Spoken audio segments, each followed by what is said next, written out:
Okay, I'm recording now. Wow, look at those audio waves. I do my hair flip, check my nails. Baby, how you feeling? Feeling good as hell. Yes. I do my hair flip, check my nails. Baby, how you feeling? Feeling good as hell. Are you tangling yourself in chords to show? What are you doing? He's discording himself right now. That was good. I'm impressed. Hello, friends. This is Carrie White, and you are listening to the Misconceptions podcast.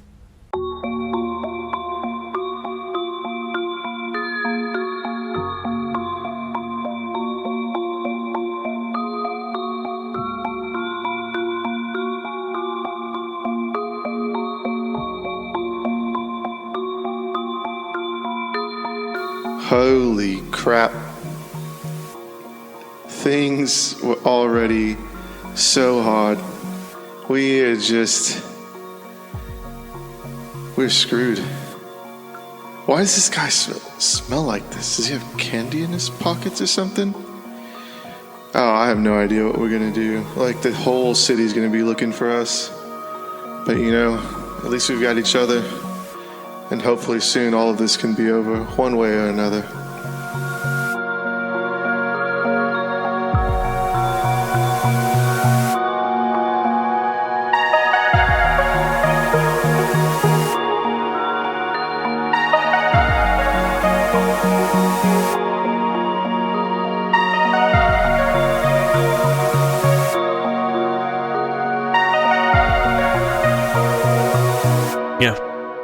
Once again, I'm coming into this session with nothing planned. That's the best way to do it. Yeah. Just wing it. Just roll with the punches. Previously on Mistconceptions, the crew kidnapped the mayor. But before that, they had failed their first mission together, and so they had a discussion about how do we need to approach our mission with purpose and design, and not be chaotic and disorganized with what we do. So we decided to, I had no part in this. They decided to tell the mayor to upload a kind of virus onto his computer to give them information on what he was doing every day. And they found there was a little block where they could spy on him. So they spied on him, followed him back to his brownstone apartment, which is just a townhome. And after he went inside with his two guards, Bill snuck in through the second-story balcony window, crept his way downstairs, and found all the lights were off. There's no electricity running to anything except, maybe the microwave clock and stuff like that. And he found the two bodyguards, which he promptly began to fight. Esther heard the fighting. Esther flew down to the first-story window, pulled out her gun, shot through the window, shattered the glass, shot the dude in the chest, and alerted everyone in the neighborhood that some sort of violence was going on, and they immediately started to try to call the police. But Ren burned his power tags in what theme was it, Zach? It was my digital data implant. That's right. The tags that he had just unburned and gotten back the full use of, he immediately burned them again to create a dome of like a net, a net that he cast over this area to trap all the outgoing phone calls to the police, therefore providing Bill and Esther some time. Bill straight up shattered one of the guards' heads. There was no blood or bone or anything. It was just kind of hollow. You shattered it. You tied up the second one and gagged him and kind of left him there while you went upstairs and found Pip, the mayor, just standing there with a smile on his face and a blank look in his eyes. And in a moment of panic, Bill grabbed the mayor, slung him over his shoulder, summoned his spectral cloud upon which he flies, and flew away with Esther right behind him. And I guess we don't pick up right there Instead, our first shot is the camera zoomed in uncomfortably close on the face of Pip Hamil, a handsome man with slick black hair and glittering green eyes and a huge smile on his face. The camera starts to slowly zoom out from Pip's smiling face and the vacant look in his eyes. And we see, what has Pip been tied with? Vines. Vines, of course. He has been tied with vines to a chair. And where is he? Are y'all back at the prison facility? Are y'all at Lockley and Catan? Or Catan? What do y'all think? I think we're at the prison facility. Yeah, prison facility feels more secure. Yeah. I agree. Okay. So it less incriminating for Lockley and Catan. Yeah, it starts to zoom out. We see Pip Hamil, the mayor of the city, aka the Music Man, aka part of the Cabal, this villainous organization that has had some sort of relationship with the crew, start to slowly pan out. We see him tied to just a steel chair in a jail cell or in the top of the lighthouse. Lighthouse feels eerie and noir. Okay, so he's tied up at the top of the lighthouse next to a giant light bulb that hasn't been turned on for many, many years. And we just hear some indistinct voices echoing in the background. And I guess as we zoom out, we see the crew arranged around Pip Hamil. What are y'all talking about? What is his current facial expression? He is smiling and staring forward. His eyes are not focusing on any one of you. Does he blink? You watch him for a while. He does not blink. Listen, guys, I just don't think this is a good thing to do. We just abducted the mayor. David, is his smell strong enough for the people standing around him to notice that it's a weird, sweet smell? I think that let's say that scent is strong enough that, I mean, you're in this room with him all together. You do smell this sweet smell. It is not a sickly sweet. And while you're conversing, it's just in the back of your mind. You have smelled this before. You know you have. Does anyone else feel like they recognize the smell? I mean, I guess it's kind of familiar, but I just don't see how that's important right now. We abducted a dude. No, you're right, though. I have smelled this smell before. Did we smell anything when we were in the warehouse right before we lost consciousness? Or the water treatment plant? No, you did not. Did we smell something underground when we were with the kids? Just piss and poop. Children? Okay. Yeah. But as you take a moment to just dwell on where have you smelled this before? Maybe not so much Ren, because he's focused more on, we kidnapped the mayor. This is not laying low. But Bill, as you focus on this scent, you're reminded of holidays spent with your wife and your son in the kitchen. Faye, you're reminded of parties at your classroom in the elementary, of sweets and things that were brought to you. Esther, you're reminded of certain holiday drinks that your father would release around Christmas time, and drinks that you continued after he was dead.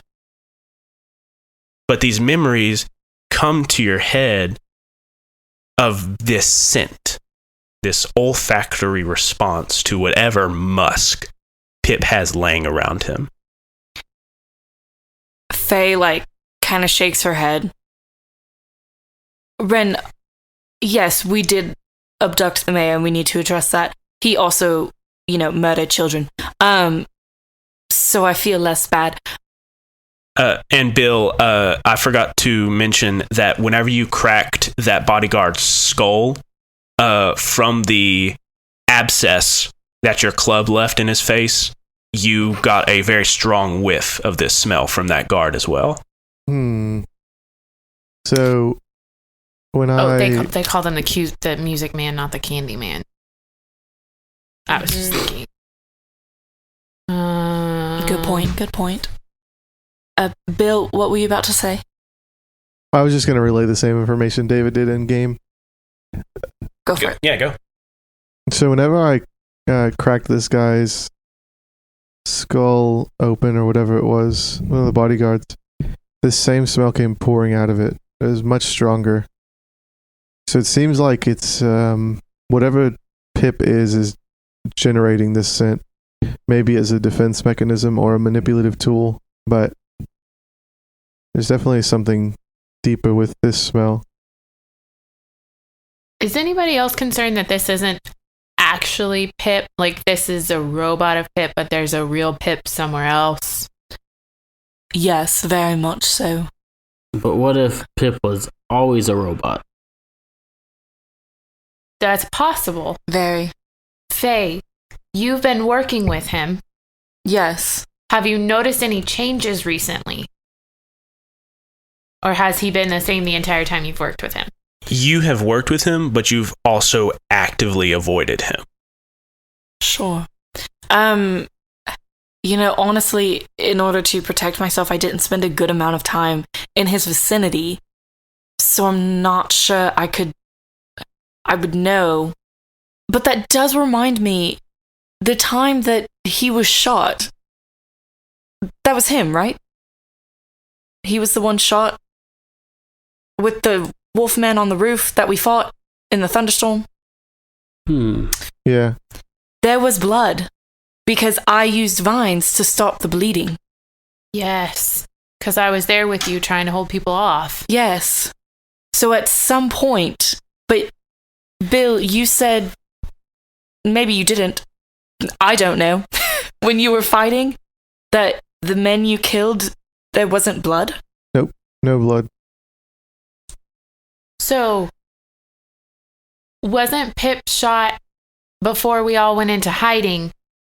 The Javi shot him. Right. Does anybody remember seeing blood then? One person would.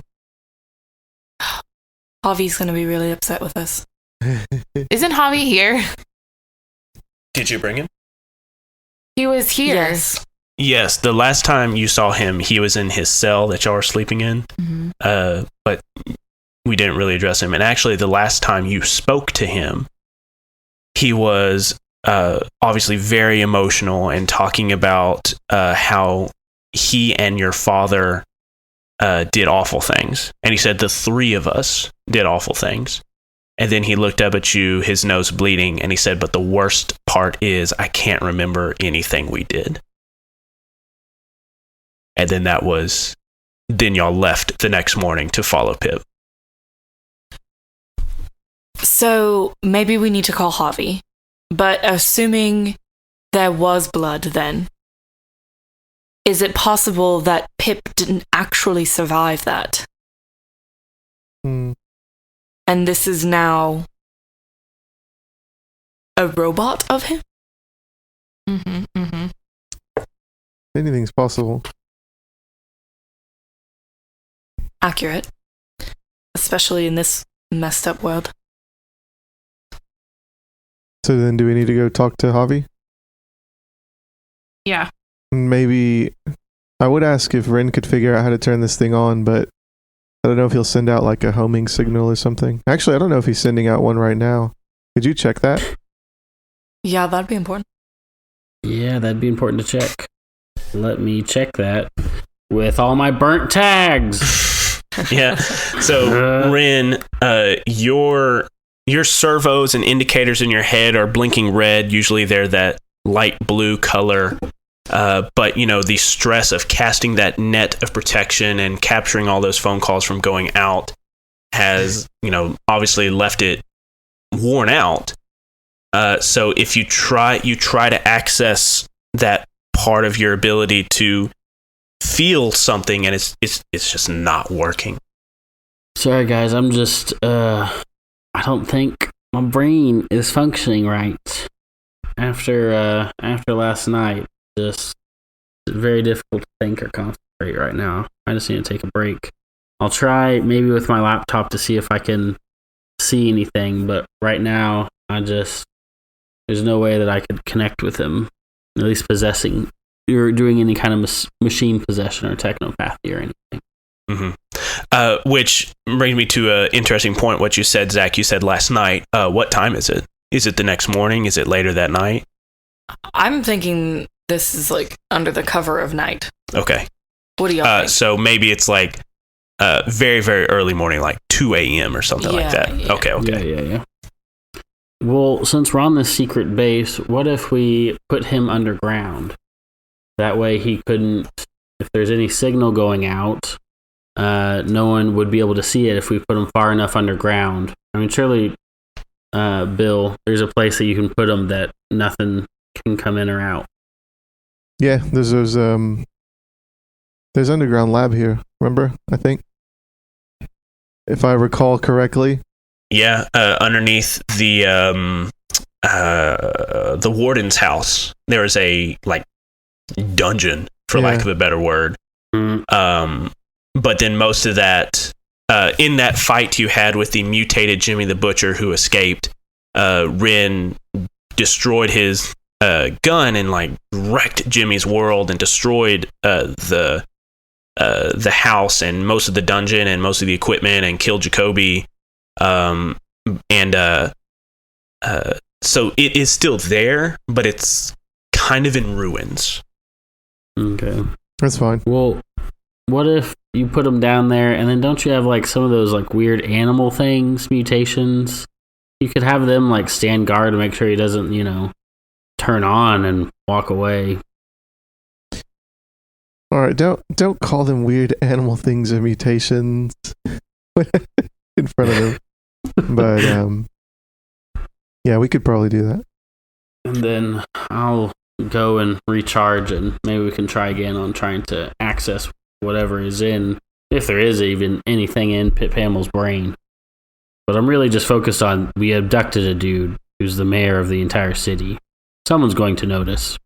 Yeah, this is probably going to elevate our desirability by the local authorities. Two thoughts. One, I think we should check him out before we go hide him. But two, Ren, we did, and I know that you're feeling down right now, but maybe when you rest, you can do something with this. But we did put a virus in his computer. Would it maybe be possible for us to send an email from his account saying, I'm out sick this week, or something like that to kind of appease everyone's worries? But didn't everybody hear the gunshots at his house? Yeah, I guess the world would know which house is his. Might have messed that up a little bit. It was necessary in the moment. Yeah, okay, good point. I would like to... Were y'all done? Sorry, I didn't want to interrupt you. Yeah, I'm done. Okay. I would like to, pat him down, in a sense, check his ankles and see if there's anything, touch his shoulder, see if I notice any... Does he have an on-off switch? Literally, yeah. He is wrapped in vines. Yeah, that's fair. Do you have control of the vines? Do you seed them while you pat him down? Yeah, so I'll say that I pull them back so that they're kind of around, and on literally my command, we'll just if he tries to do anything, but they're off him in order for me to. Okay. Yeah, you pat him down, starting at the shoulders, going down one arm, going down the other, going down the torso, and then go down his legs. He has nothing on him. No wallet, no phone, no keys.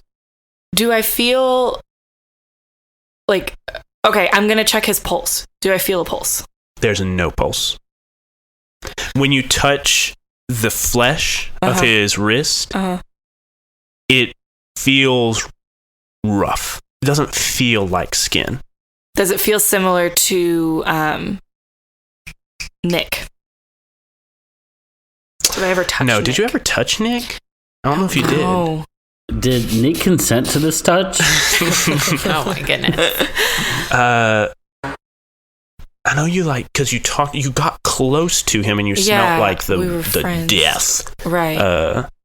But I don't know. That's a stretch. I don't know if I ever hugged him or anything. He was very standoffish. Yeah. And then he booked it. So. Right. Okay. Guys, I don't see anything metal. The flesh feels weird. I mean, you can touch him. Whatever. But there's no pulse. Maybe he's on a timer or something like that. Like he's a bomb that's gonna go off? No, like he turns on at 5:30 in the morning, gets ready for work. Okay, like how did we get him to... Because he's sitting right now, but he was standing when we took him. How did we get him to sit down? We bent him like an action figure and sat him in the chair. I mean, is that what it was like? Yeah, you just kind of pushed him. But it clearly wasn't like when you're sitting up a sleeping child or something. No, yeah, he's rigid and stiff, but he bends at his joints because you pushed him up against his chair. He hit against the seat and then he sat down. Well, I need to go have a conversation with Javi. So y'all do what you need to do. I have my comms. I'm going to go to the cell where Javi was staying. Okay. As you how are you getting there? Are you flying down from the top of the lighthouse? Or are you walking down the stairs? I'm walking down the stairs. I got to clear my head a little bit before I go and talk to him because it's always difficult. Okay. So you take some time to walk down the stairs. What is everybody else doing? Where is everybody else going? Just so I know what scenes are going on. I'll probably say that I'm taking Pip down underground and maybe they can come with me and we can keep trying to figure him out. I don't feel like there's much else to do unless y'all have a different thought. Yeah, sure. I was thinking about trying to unburn my tags.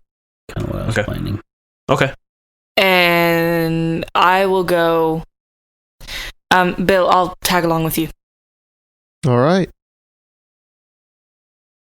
Okay.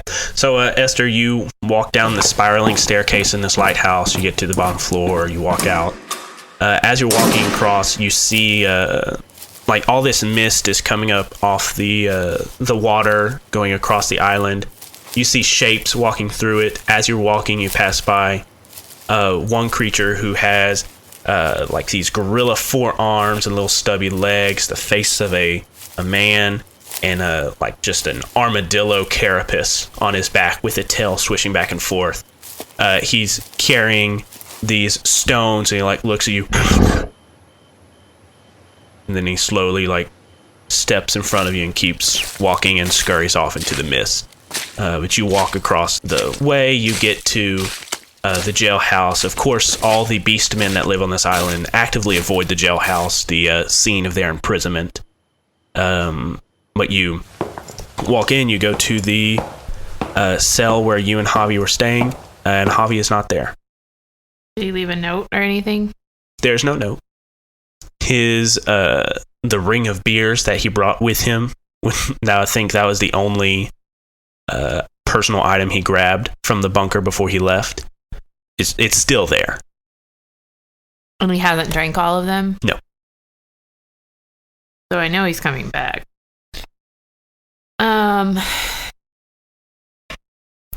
When the armadillo gorilla man looked at me, were his eyes familiar? Were his eyes familiar? Mm-hmm. No. It was not Javi's eyes.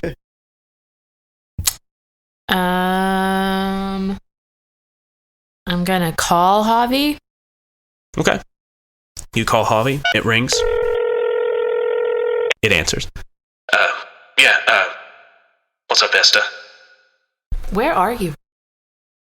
I'm down by the docks, just clearing my head a little bit. I need to talk to you. All right. You in the lighthouse? No, I'll come to you down by the docks. All right, then. Don't leave there. Sure thing, kid. Okay. Okay, you make your way to the docks. Sure enough, you find him just kind of standing there on the this wobbly, thrown together, discarded from use pier.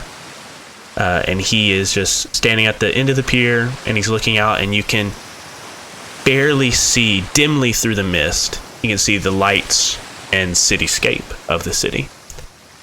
And he turns around. Hey, kid. What's new? Got a headache. Just trying to... You did drink a lot. Yeah, I did. Just trying to clear my head. Is it working? No, not at all.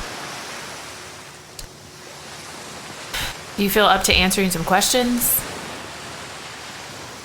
Yeah, what's going on? When you shot Pip before all of this happened, was there blood? He hesitates and licks his lips a little, kind of nervously. Yeah, that was blood when I shot him. Like you for sure remember blood. Yeah, there was blood. What happened after you shot him? I mean, we've talked about this before. His guards grabbed him. Two of them tackled me. Some police officers came over, put me in some cuffs, threw me in the car. They were obviously taking me back to booking central office. Then the unmarked black SUV ran to the car. Giuseppe's goons got out, said they were taking me to a safe house, put me there. Then I was shuffled from safe house to safe house for the next couple of weeks until you showed up. We've gotten into another round of trouble. I'm sure you have. Do you think Pip Hamil could have lived through what you did to him? When I got the call from Carmine, he told me to kill him. So I aimed to kill him. And you've killed before, so I mean, you know what you're doing. Yeah.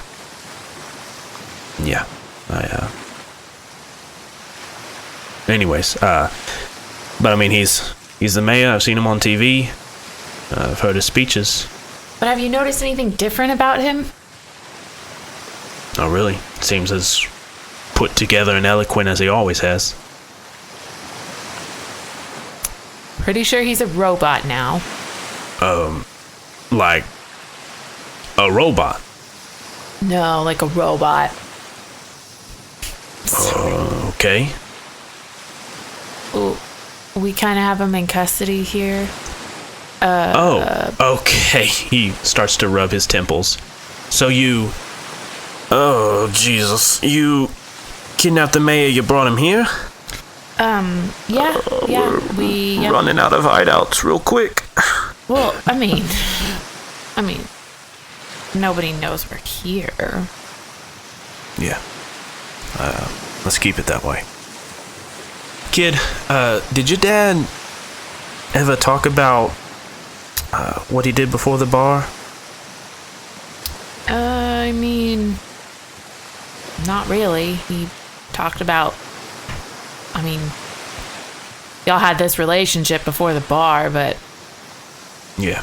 And he never mentioned Lena to you at all? No, I've seen the picture. Yeah. She had the ring on. I wonder... didn't get any of those answers. I wonder where she is now. Doesn't she work at the city library? She does? She's still in the city?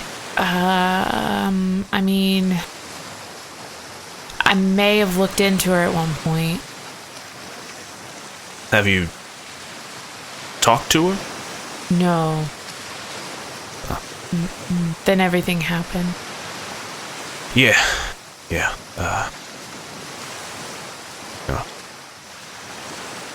Well, what are you gonna do with, the mayor? Or I guess the robot copy of the mayor, whatever he is now. Yeah, we're still figuring that out. Trying to figure out if he's the real mayor or... I don't know, have you dealt with anything like this before? No, definitely not. No robots impersonating mayors or anything like that. So you don't have any advice for me? Well, I would have suggested not kidnapping the mayor, but it's too late for that. Yeah. Oh god, my head. I don't know, maybe I don't get your friend to like hack into his brain or something? Yeah, he's going through some stuff, but hopefully we can get to that point. Okay. All right. I mean, maybe if he is a copy, maybe there's some sort of connection between him and the real Pip. I don't know, yeah, kid. maybe. I don't know. I'm kind of Do you need anything from me at this point? No, I'm good. You're gonna stay here on the island? Yeah. Okay. Do you want me to walk you back up top, kid? No, I'm good. Are you sure you're okay? He hesitates and pauses for a long time. Yeah, I'm okay. Esther pats him on the back. Not as awkward as this conversation sounds. And walks back to the area where they were going to be going underground. Okay. And you walk back to that space.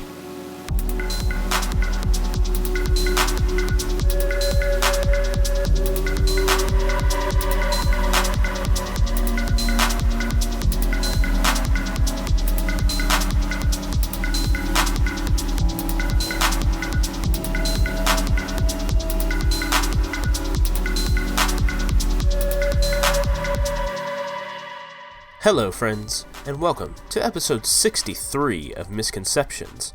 I'm your captain, David White. How'd you like that? Was that a good captain voice? I'm thinking about trying out for the Space Force, just getting out there, seeing what they have to offer me, broadening my horizons. Anyways, I hope that all of you out there are being safe and healthy. And I hope that you are also staying social while practicing social distancing, just to limit exposure and help curb the spread of the coronavirus. I also want to encourage everybody to be reaching out to their friends and to be, especially your friends who could be feeling lonely or secluded or isolated during this time. Those friends that are single, those friends that are living in a bad situation at home. I hope that you are calling on them, checking on your friends with mental health issues, because during this time of isolation and quarantine, it can get real lonely, and it can get very scary for a lot of people. And I know just having my friend group that I'm able to reach out with, to still record episodes with and play RPGs with, even digitally and virtually. It's helped a lot. So I hope that you're reaching out to your friends. Be cognizant and aware of those people in your life that need to hear from you, because friendships are important, and so is social interaction. And it's kind of hard to do that when we're social distancing. So I hope that you're just check up on your friends. Just shoot them a text. Tell them that you love them. Tell them that you're thinking about them. ask them if they have a way to play a game digitally with you and just hang out and talk on the phone for a little bit. Throw a video on Disney Plus or something and watch that together on your smartphones. This is a scary time. And I am glad that we have the ability to help you pass that time by listening to our episodes. I'm honored that you're listening to us. I hope that we take you out of your despair and the muck of anxiety for just a little bit to take you to a city that, I mean, is still riddled with despair, but at least it's not yours. It's somebody else's. So, it's displaced, I guess. Anyways, we're glad that we're able to help you pass the time by listening to our show. And if you want more content, you can pledge $5 or more on our Patreon to gain access to the Side Quest series. We are releasing those episodes the 10th and the 25th of every month. So if you are pledging at the $5 or more, you're going to get access to SideQuest. Right now, we have the first 2 episodes of our 3-part Cyberpunk series available. It was a very fun game to run. I think it was completely improv. We made up everything the night we played it, down to our characters, down to world building, and yet we created a very cohesive story. And I'm really proud of it. If you haven't listened to those first 2 episodes of Cyberpunk on our Patreon, I suggest you do. It is well worth your time. And also, if you pledge $5 a month, you are going to be helping us get to our $400 a month goal. At that level, we'll be able to afford to pay paychecks to our performers, to our cast, to our editors, everybody on the Misconceptions podcast network. It would be a huge, big morale boost for everybody. I know everyone would really appreciate hitting that mark. And there's something in it for you too. There's some more content for you to listen to and pass the time. So if you are able, consider doing that. Consider giving at the $5 or more Patreon level. But if you can only give $1 or $2 a month, that is fine. That is so appreciated. Well, that's enough out of me. How about we get back to that episode, eh?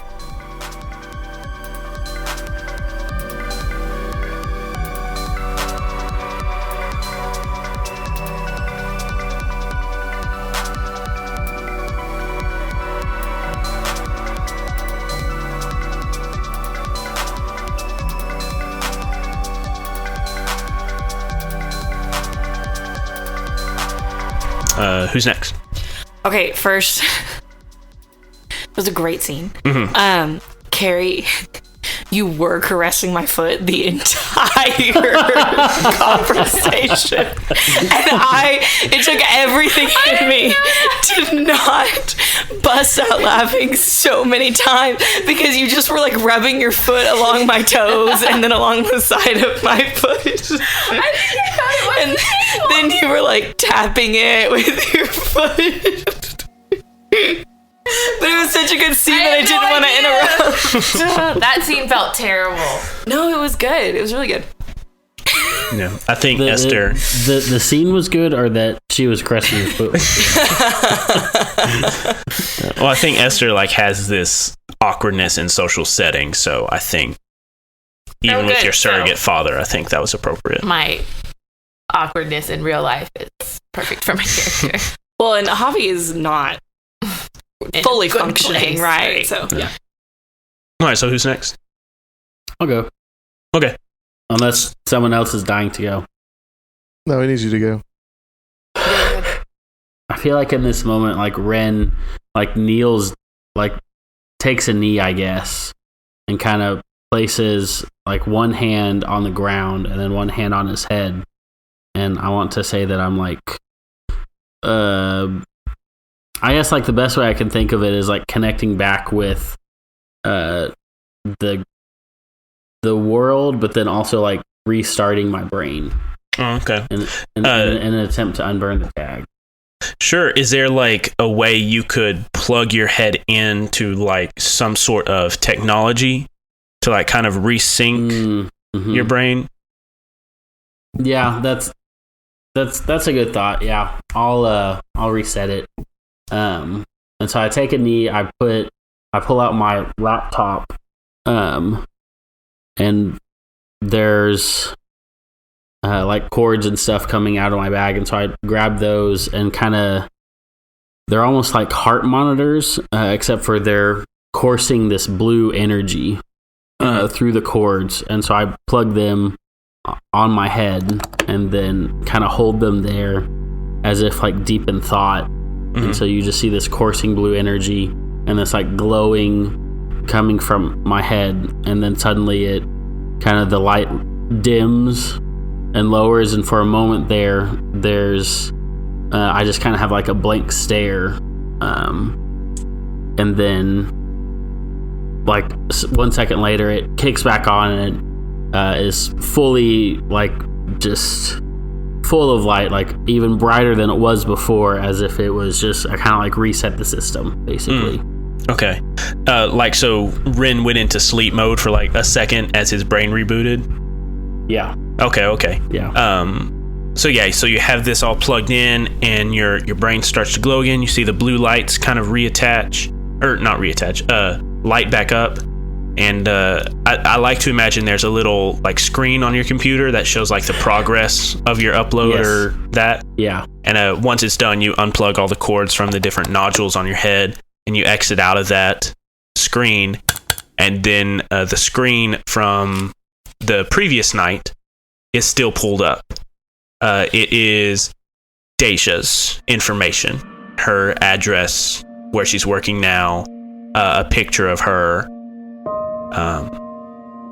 How does Ren react to that? Ren kind of like, you see him just smirk, and it's just like a quick second of like feeling happy for Daisha, and then suddenly it kind of turns into like this deep furrowed brow, and you just kind of can read the sadness and kind of grief on his face, and Ren doesn't say it, but he's thinking in his head of like, I just can't believe I lost her, because of this whole mess. And so you see kind of this quizzical look on his face, as if he's trying to think of ways to get her back, but he runs all the scenarios in his mind, and he can't think of, he's running that mission by of like, well, what if I do this? What if I, have a talk with her, or, tell her about the mission, that, what's the probability of it changing the future? And you kind of see these, like this, just all these like data of success rate, and every time it's ends in like failure or unable to compute, and it just kind of does like a ... and it's like must follow mission in order to succeed. Yeah. Okay. So then I guess you close your Chromebook, and then you close your laptop, and then you head to where Bill was taking Pip Hamil. Mm-hmm. Okay. All right, Bill, Faye, who's next? I had a thought about something that I wanted to talk to Bill about as we were walking. Mm-hmm. Jaime, did you have something that you wanted to do before we started moving him? Nope. Okay. So I would like to create vine and flower earmuffs to put over Pip Hamil's head so that he cannot listen into said conversation. Okay. Would it be a change of the game? Well, I was trying to think, because Ren just had a montage where he recovered all his burnt power tags. I assume that was what you were wanting to do. Yeah. So you recover those burnt power tags. So I guess, Faye, you could also have a montage of creating these, or you could roll. Although I'm kind of just tempted to not have you roll and just say you create these vine and flower earmuffs. Cool. I like that. Okay. Obviously. So it's like the vines are kind of twisted together for the headband piece of it, and then it's got like these really thick purple flowers that like when they put it on his head, and then there's vines behind those flowers to like hold it in place. And so when you put it in, like the flowers lightly fill his ears so that the sound can't get in, but it's like not uncomfortable or anything. It's just like cotton in your ears. It's just cotton in your ears. Sure. So you do that, and you arrange that on his head whenever Bill gets to where he's going. Do you have any sort of conversation with Bill, or are y'all talking as y'all walk? Yeah. Bill, you spent the full 3 months here, right? Right, yeah. Did you do a lot of exploring? A lot of time exploring the island. Yeah.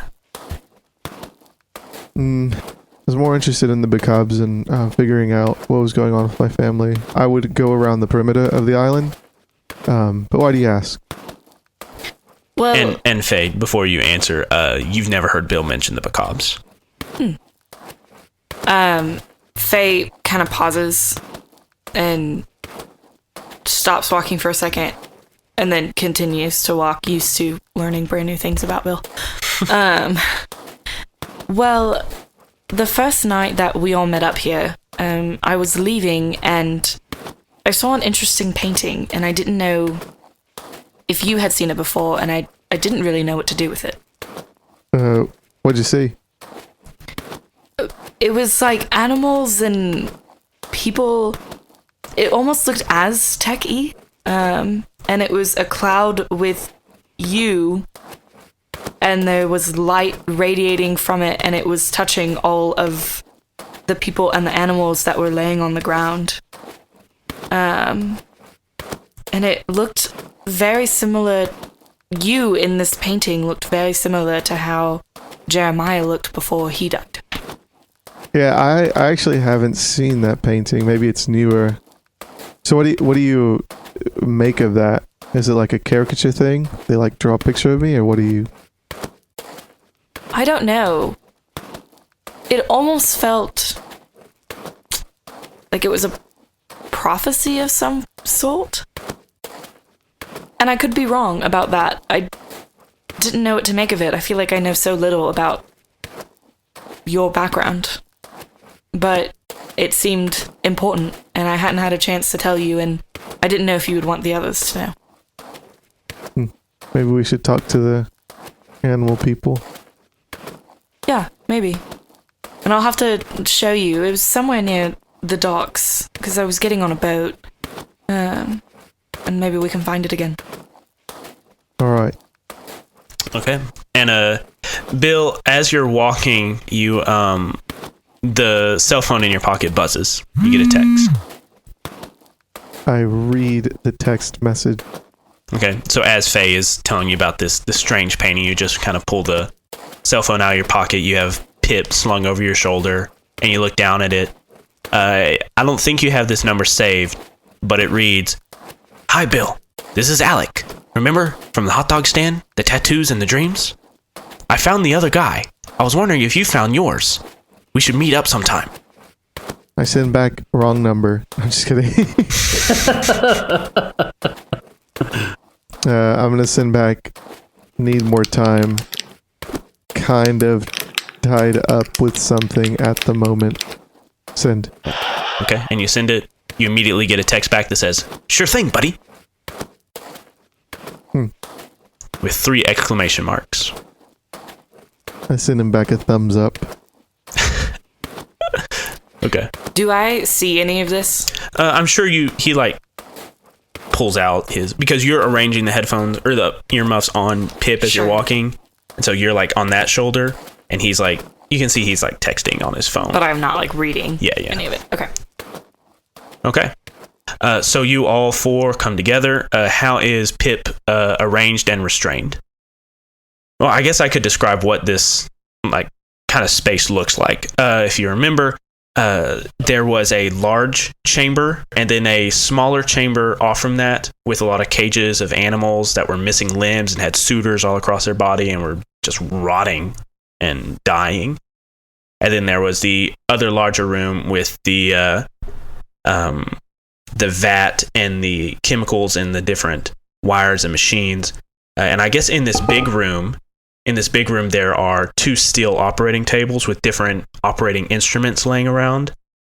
Some of them have been knocked over. They're on the ground, of course, as the animals charged through this area and as they were shaken by the explosion of Rin's explosion.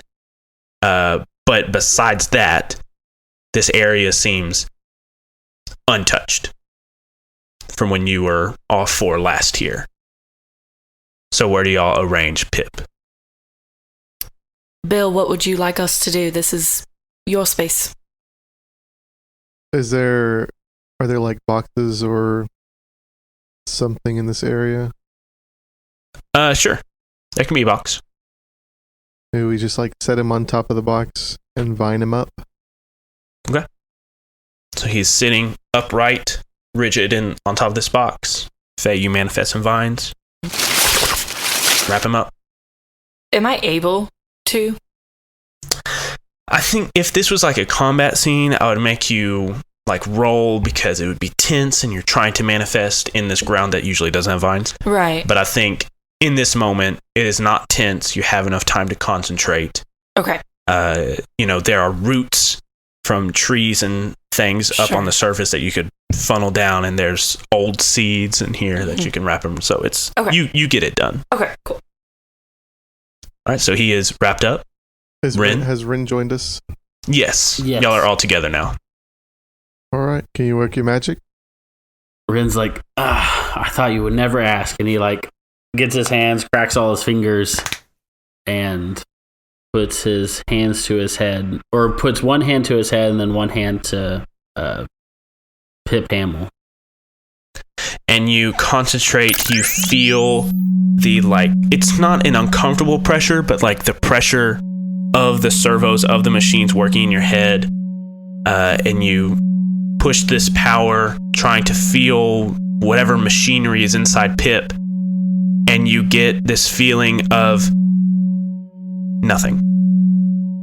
There's no machinery in Pip. Esther gives the GM a look of, what the heck? Tessa picks up her pen angrily.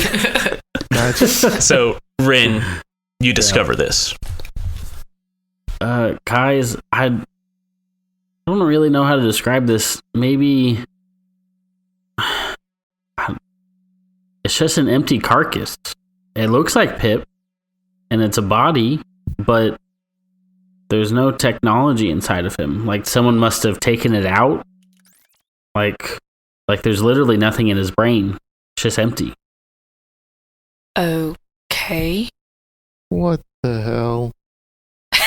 I think we're missing some pieces or something. Like we have him, okay, but I think someone has the brain that thinks, or maybe they download something into him to make him do his speeches.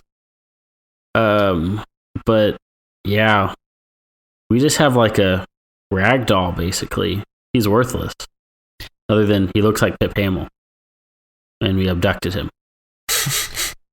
You told Zach that there was like nothing in him, right? Yeah, with Rin's technopathy and machine possession, he felt not a single circuitry or machine part on Pip Hamil's person. Oh my gosh. So this has to be something supernatural. I guess maybe it's, I don't know. I mean, maybe the wolf mask man does something to him, some sort of magic, and makes him be Pip Hamil. I mean he's really nothing. Like it's just like he's just like a metal body with skin on it. Well, isn't the wolf mask Linda Lockwood?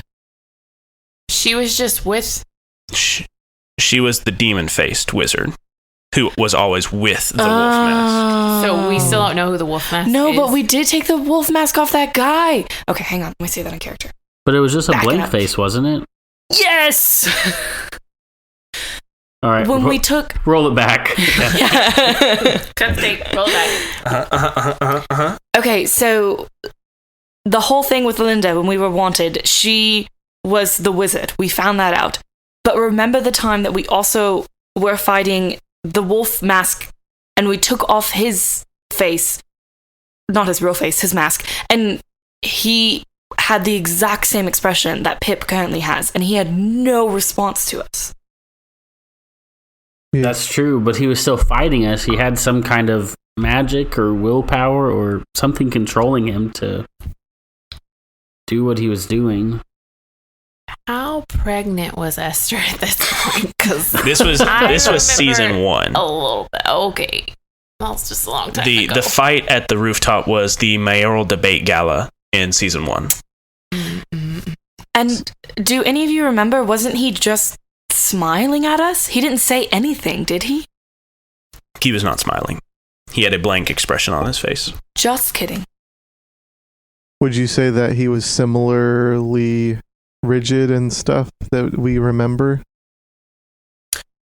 When you fought him, he moved very fast, very fluid with his movements. You didn't take the time to, check his pulse or his his skin like Faye did with Pip. So the only similarity that you would have between the wolf and Pip is what Faye is saying.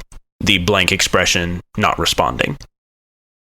So if this is the puppet, then who is the puppet master? I guess that's the question we have to answer. I vote Linda. And she's been the one who's shown up at everything. She's the one who's tried to kill us. Literally everywhere. And she's the one who had, or at least had one of the dominoes that got us to the weird portal thing. No. But, okay, question. Bill took that domino off of Jeremiah's body. Right. Yeah. But she would always appear in, like, the water treatment plant. She came in as a portal and left in a portal. Yes, the wizard did, yes. The wizard came in that very similar portal that y'all had manifested with the domino, yeah. So, do we know if that's the same thing, or we suspect? It's so similar that it would be astounding if it was not the exact same thing. Okay. So we know that the same type of domino summoned the portal that she used to constantly show up everywhere. Or the wizard, assuming she always has been the wizard. Has she been cited recently? Has she been cited since we became wanted? I'm not sure. In theory, I would know. In theory, we all would know. Well, she's been in control of the newspaper this entire time. If you remember, she was fired from her newspaper job before everything happened because she was investigating the mafia. And her boss, Winston Bishop, fired her. Winston Bishop. I forgot we named it after New Girl. Winnie the Bish. Yep. But as Leslie, would I have you done any investigating into her? That was very rudely Have you? And I would like you to be kinder, please. You have described yourself as being very focused on Pip.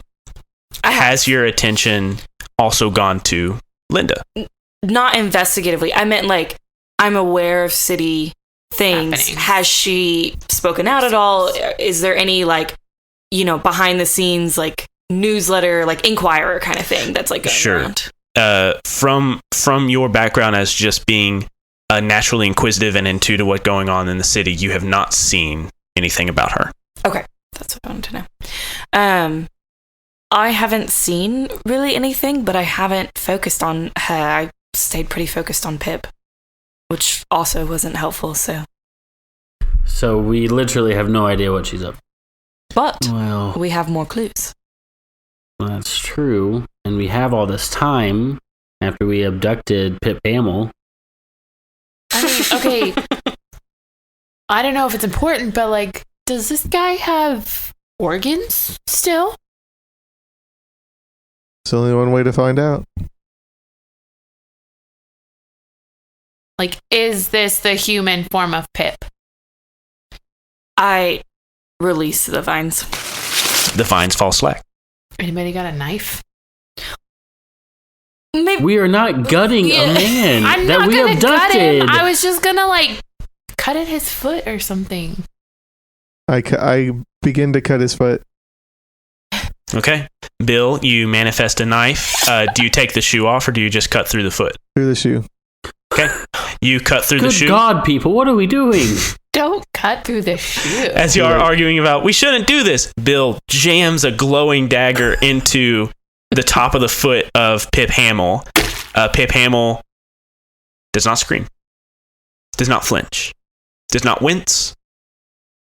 Bill pulls the dagger He will out. not eat it on a boat. He will not. Thank you. Bill pulls the dagger out. There's no gout of blood. Can we take? Okay, can I take his shoe off now? Okay, take the shoe off.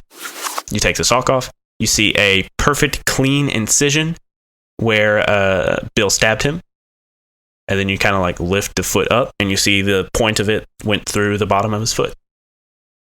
Esther, why don't you tickle him, see if he responds? I'm not tickling him. I might kick you. I'm sorry that I'm just bothered that we abducted the man. We don't even know if he's a man. He doesn't seem like a man. I went to poke his torso. You poke his torso. Dum, dum, dum. This is the best scene Nothing. ever. Is it squishy? Like it would be if you squished flesh. Right. No, it is firm. I want. It's I want- firm and tight. I want to like use my claw hands. They're not really claw hands, but for the listeners, it's like C shaped hands. To like squish his sides to see if I can like feel organs. You try to squish his sides and it's rigid. Like it does not give as you touch it and try to squish it. Do you push harder? Yeah. Okay.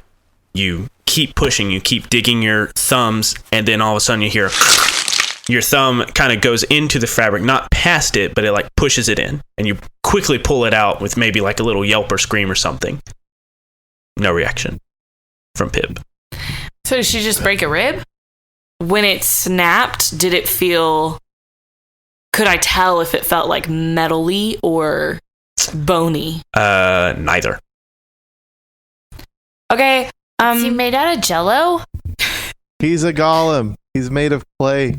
Does clay snap? Hardened clay snaps. Huh. I'm not in character. Let me... Okay. Well, does Faye... I guess y'all all heard the snap, but Faye, do you? I back up.